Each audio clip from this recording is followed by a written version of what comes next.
بسم اللہ الرحمن الرحیم. کی نگاہ میں، یعنی میں کہنا یہ چاہ رہا ہوں کہ کتاب الہی میں اساس علم توحید ہے.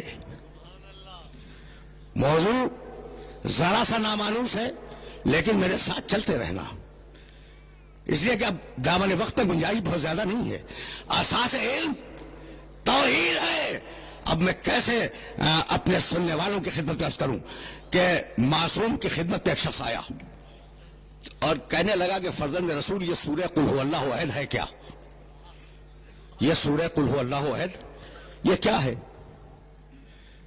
بھائی سنو، معصوم نے کہا سیکونون فی آخر الزمان اقوام متعمقون. آخر زمانے میں جب زمانہ آخر ہو جائے گا تو بڑے متعمق اور گہری سوچ رکھنے والے لوگ پیدا ہوں گے. یہ سورہ اللہ نے ان کے لیے نازل کیا ہے.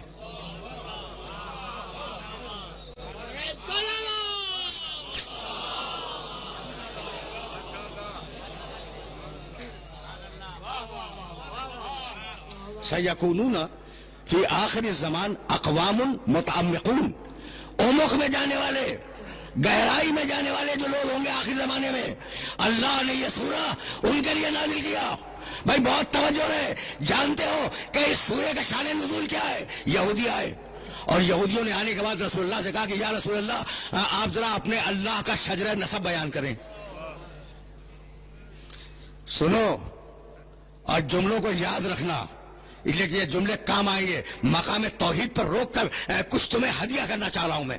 یا رسول اللہ آپ اپنے اللہ کا شجرہ نسب بیان کریں. شجرہ نسب جانتے ہو نا؟ فلاں فلاں کا بیٹا ہے، اس کا باپ تھا، اس کا دادا تھا، اس کا پردادا تھا، اس کو کہتے ہیں شجرہ نسب. تو آپ اپنے اللہ کا شجرہ نسب بیان کریں. یہ یہودیوں کے ذہن میں اللہ کے شجرہ نسب کا تصور کہاں سے آیا؟ اس لیے کہ یہودی تو خود خدا پرست تھے. بہت تیزی سے گزر رہا ہوں اس لیے کہ وقت بہت زیادہ نہیں ہے. یہودی تو خود توحید پرست تھے. یہ ان کے ذہن میں شجرہ نسب کہاں سے آ گیا اللہ کا؟ تو اگر قدیم صنمیات کی کتابیں دیکھو، یہ صنمیات کا لفظ جو ہے نا، اس کا انگریزی ترجمہ ہے مائتھولوجی، یعنی کس قوم میں کون سے بت تھے، ان بتوں کا شجرہ کیا تھا، وہ کس دیوی کے پیٹ سے پیدا ہوئے، وہ کس دیوتا کے صلب سے نکلے. یعنی صنمیات ہندوستان کے ہوں یا صنمیات یونان کے، اس پر مستقل کتابیں پائی جاتی ہیں. ٹھیک ہے نا؟ تو مشرکین کے پاس دیوتاؤں کے شجرے تھے. سمجھ رہے ہو بات کو؟ بہت پڑھے لکھے لوگ میرے مخاطب ہیں. مشرکین کے پاس دیوی، یعنی تمہیں ملے گا کہ فلاں دیوتا فلاں دیوی کے پیٹ سے پیدا ہوا تھا، تو شجرے تو تھے نا. تو اب وہ جو پوچھنے آئے کہ آپ کے خدا کا شجرہ نسب کیا ہے، تو وہ اس سوال کرنے نہیں آئے تھے، نبض دیکھنے آئے تھے کہ یہ دین اسلام مشرکوں سے آیا ہے یا اللہ سے.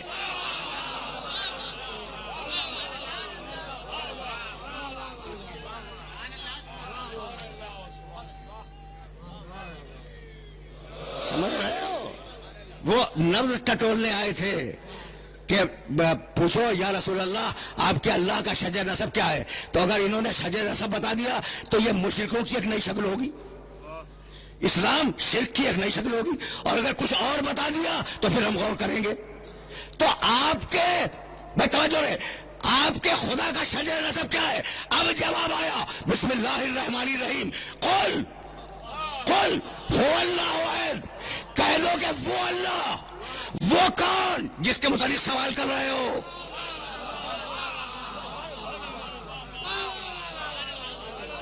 کوئی لفظ اللہ بے مصرف استعمال نہیں کرتا. کہہ دو کہ وہ اللہ ایک ہے. یہ وہ کون جس کے متعلق سوال کر رہے ہو وہ کیا ہے؟ قل هو اللہ احد، وہ احد ہے. اللہ الصمد، وہ صمد ہے. لم یلد، کسی کو اس نے پیدا نہیں کیا. لم یولد، کسی سے پیدا نہیں ہوا. لم یکن لہ کفوا احد، اس کا کوئی ہمسر، اس کی کوئی بیوی، اس کا کوئی شریک نہیں ہے. احد ہے، صمد ہے، لم یلد ہے، لم یولد ہے، لم یکن لہ کفوا احد ہے. سورہ توحید نے بتا دیا کہ دو کا اقرار کرنا ہے، تین کا انکار کرنا ہے.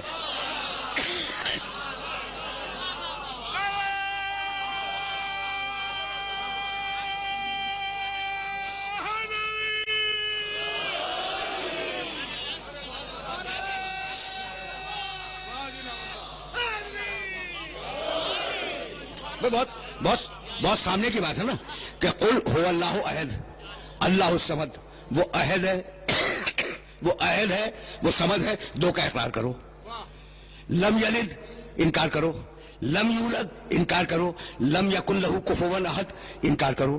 تو دو کا اقرار کرو اور تین صفتوں کا جو اس میں نہیں ہے ان کا انکار کر دو کہ یہ صفتیں اس میں نہیں پائی جاتی. لم یکن لہ کفوا احد, اس کا کوئی کفو نہیں ہے. کفو کے معنی کم از کم یہاں پر ہمسر کے ہیں, بیوی. کوئی بیوی نہیں ہے. جب بیوی نہیں ہے تو پھر اولاد بھی نہیں ہے. بھائی تصور خاندان کا پہلا تو یہیں سے پیدا ہوتا ہے کہ ایک باپ ہو, ایک بیٹا ہو, ایک اس کی ماں ہو.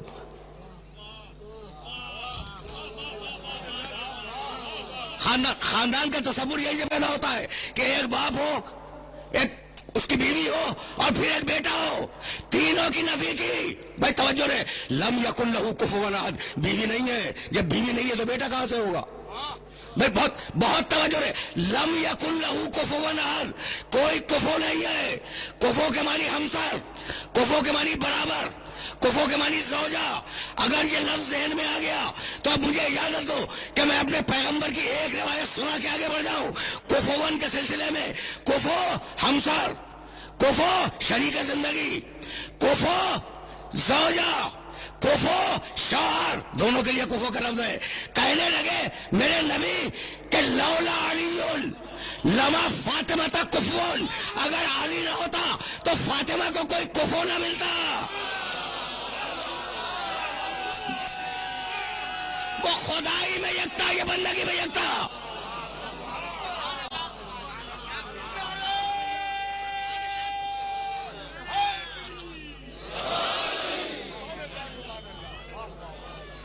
وہ خدائی میں یکتا ہے, یہ بندگی میں یکتا ہو جاتی اگر اسے کفر نہ ملتا.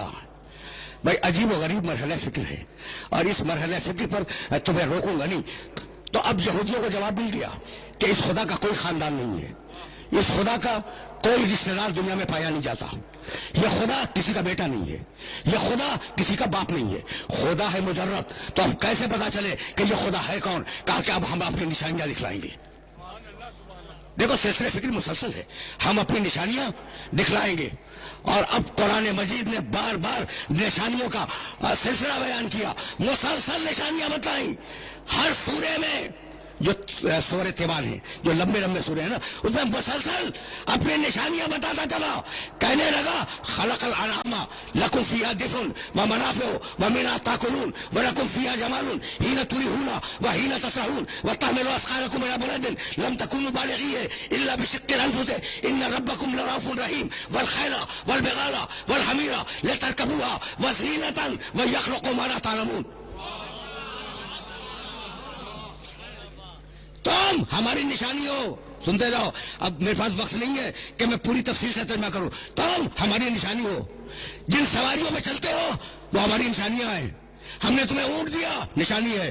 گھوڑا دیا, نشانی ہے. خچر دیے, نشانی ہے. ہم نے سواری کے لیے گدھے دیے, یہ نشانی ہے. بھائی کہاں تک تمہیں نشانیاں گنواؤں؟ ينبت لكم به الزرع والزيتون والنخيل والعناب ومن كل الثمرات ان في ذلك لآية لقوم يذكرون.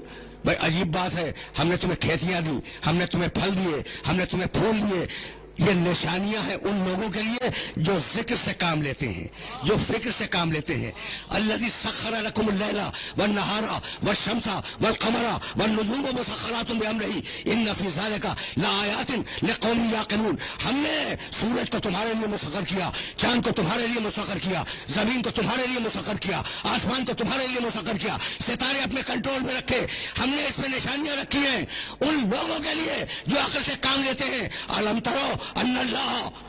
بھائی اگر ان آیات کو ذہن میں محفوظ رکھ سکو تو محفوظ رکھتے چلے جاؤ. اس سے پہلے کی ایک آیت پڑھ دوں. وَأَوْحَىٰ رَبُّكَ إِلَى النَّحْلِ أَنِ اتَّخِذِي مِنَ الْجِبَالِ بُيُوتًا وَمِنَ الشَّجَرِ وَمِمَّا يَعْرِشُونَ ثُمَّ كُلِي مِنْ كُلِّ الثَّمَرَاتِ فَاسْلُكِي سُبُلَ رَبِّكِ ذُلُلًا يَخْرُجُ مِنْ بُطُونِهَا شَرَابٌ مُخْتَلِفٌ أَلْوَانُهُ فِيهِ شِفَاءٌ لِلنَّاسِ إِنَّ فِي ذَلِكَ لَآيَةً لِقَوْمٍ يَتَفَكَّرُونَ. ہر پھول سے لے, شہد کی مکھی ہر پھول سے لے, ہر پھول سے رکھ لے, لیکن جو شہد بنے وہ شفا ہو.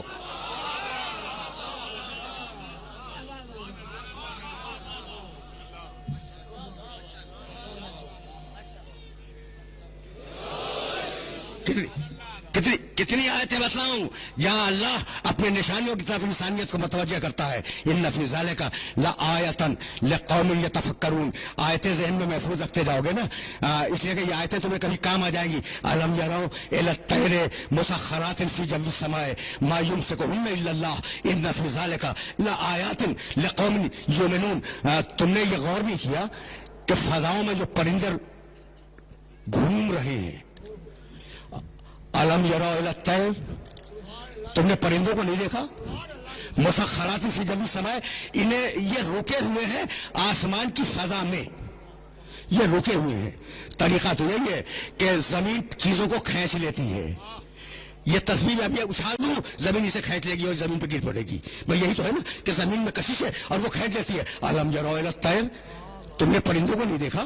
مسخرات فی جو السماء, یہ رکے ہوئے کیسے ہیں فضاؤں میں؟ ما یمسکہن الا اللہ, انہیں کوئی نہیں روک سکتا سوائے اللہ کے.